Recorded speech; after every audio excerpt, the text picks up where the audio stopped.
So, oh, one of so one of the many things was always said about Brexit, and he's turning out to be very, very much true, was that it would go the way of support for the Iraq War. Prior to the Iraq War, there was mass public support. According to all the polls, you could go out into any town, any city, at any street and find someone who would be in support of the Iraq War. However, after the Iraq War, after we started seeing the realities of it, after we started sort of living and seeing it on our TVs, the reality, talking about what it was doing, and the actual physical consequences of it, people's opinions started to turn so fast that no one supported it. And yet you have these opinion polls which show people were massively in favor of the Iraq War. And you should have been able to go out and find someone, but you would not, at this point in time, go out to be able to find anyone who was in support of the Iraq War. And lo and behold, the exact same thing is happening to Brexit. And how long before we now get that campaign, the campaign to rejoin? I've said there should now be moves in every single major political party to rejoin, to have a pro-European bloc and force to rejoin the EU, not only just in Labour, Lib Dems, SNP, Conservatives, every single major political party should make that a main focus of their platform and be campaigning from within their parties to be able to do that, to reverse this nonsense. And to those people who says, oh, it's impossible because you've joined the Pacific Partnership or whatever, you've diverged too far. I'm sorry, complete nonsense. We've done this before. All you would have to do is one bill called the EU Alignment Bill. Done. That's it. It's not as hard as people make out. So, like I say, we will be members of the EU again. It's just a matter of time, as was always said. As soon as we left, as that announcement came out in 2016, and when we left in 2020, the path back onto rejoining the EU was always there. It was just a matter of how long it happens. And bear in mind, we are and have seen the polls of people's disapproval of Brexit increasing dramatically. Regret, as it's being called. Why? Because, as interestingly we said recently, you have, I think the social economics professor recently, I think it was for, I think it was Change in Europe, who did a big thing about it. He went and said, look what happened to the anti-dry bills in America in the 1930s. Prohibition. Look what happened to prohibition. Prohibition, massively popular, massive public support. But what happened? Very quickly, you got those, not the hardcore, but those who were more soft on prohibition started seeing the realities of life under prohibition, what it actually meant, and start to realize, actually, we were wrong, and slowly started to move over into anti-prohibition. And the question must now be asked, what if there was a vote held today? I really don't think Brexit would win. I'm very confident Brexit would not win today at all. And this is even more proof.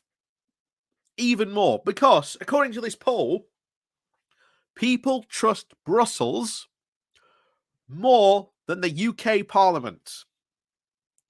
UK people trust Brussels more than the UK Parliament. Let that sink in for a second. Because just... And people say you can't reverse Brexit. Well, Look at the polls, my friend. Look at the polls, which we're going to have a look into. One of the biggest ones performed to date about this. So let's go diving into this. But before we do go diving into that, please do remember to click on the like, share, and subscribe buttons. And of course, down below, there are links to my Patreon page and one affiliation link called Buy Me Coffee, where you can, well, buy me coffee. And as always, thank you very much to all those people who do help and support the channel that way. So over we go to this. It came from The Independent that covered this. The title of British Public Trusts EU More Than UK Parliament Poll Finds.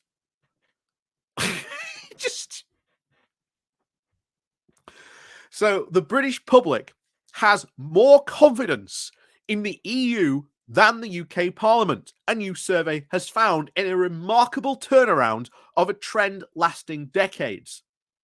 Confidence in Westminster has plummeted 10 points to just 22% since the Brexit referendum. And although the popularity of the EU has lagged behind Parliament among Britons since the early 1980s, confidence in Brussels has shot up 7 points to 39% since Brexit. The findings come from the analysis of more than 20 countries by Polling Institute at King's College London as part of the World's Value Survey, one of the largest social survey sites in the world. In further evidence of Brexit regret, only 24% of people said they were happy with Britain's exit from the bloc, and some 49% said that they were unhappy about it.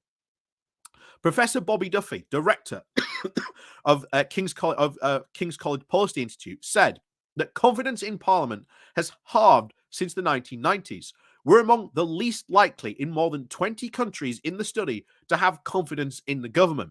He added, our confidence in the EU has also bounced back to post-Brexit levels.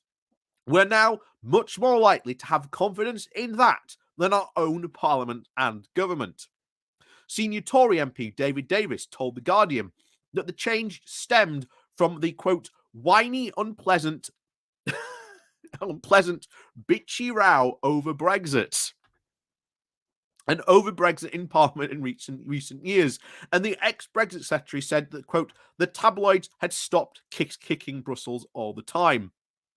Gee, I wonder if the media and the negative portrayal of Brussels had any effect on the referendum. It also follows comments by the chair of the Office for Budget Responsibility of the OBR, Richard Hughes, who said that the impact of Brexit on the UK economy is on the same magnitude as the COVID pandemic and the energy price crisis, and that Britain's gross domestic product, or its GDP, would be 4% smaller than if the country had stayed in the EU, the head of the government's financial watchdog confirmed. King's College London said the most recent results show a very clear split in views, with the pre-war generation of 34% of the so-called baby boomers, 28% more likely to have confidence in Parliament, while younger millennials, only 17%, and Gen X, 19%, less likely to.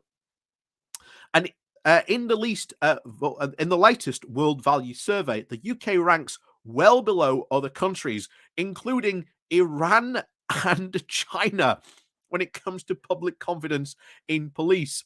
Britain's rankings are among the bottom half in the countries in the confidence of police. Just 2/3 of 76% of the British public who said that they were polled had a great deal or a lot of confidence in policing, down from 87% in 1981.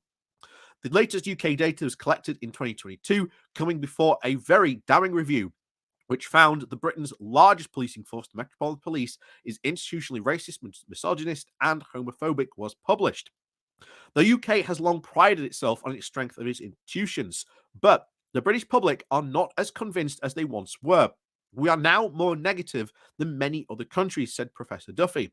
Some institutions fare better, with our court system relatively ranked higher, the civil service coming out much better than our even own political institutions, he added.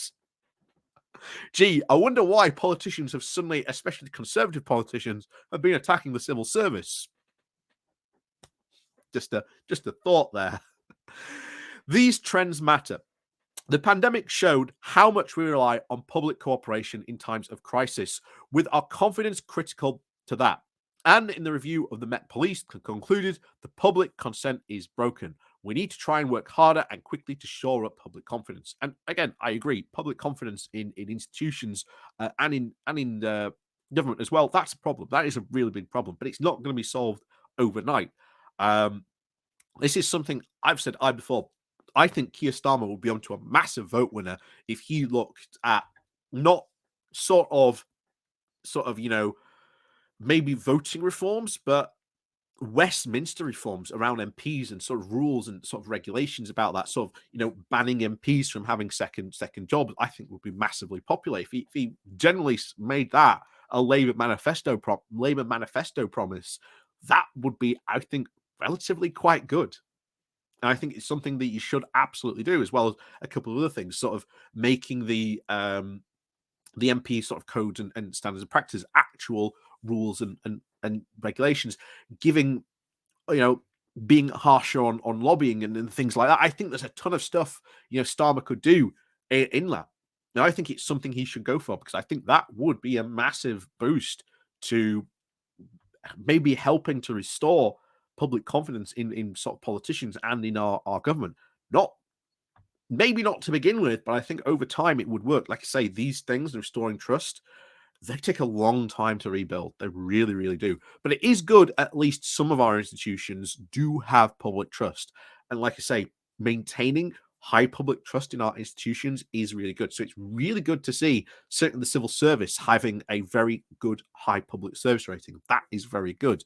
Our court system, even though they are in an absolute shambles at the moment, it is good that the public still have trust in our court system. Like I say, definitely something Starmer should look at going into the referendum, trying to very much highlight just how much the Tories have smashed our court system, basically in order to try and, well, have a go at asylum seekers. I mean, that's the reality of it. Suella Braverman and Priti Patel have essentially defunded the court system in order to try and punish asylum seekers. And that has led to backlogs of cases dating back to 2017 and denying justice to victims of crime. That, I think, it would be a massively powerful message to send to the British public at the next general election. So, as always, thank you very much for watching. Please do remember to click on that like, share, and subscribe button. And of course, as always, thank you very much for watching. And of course, we'll see you all next time.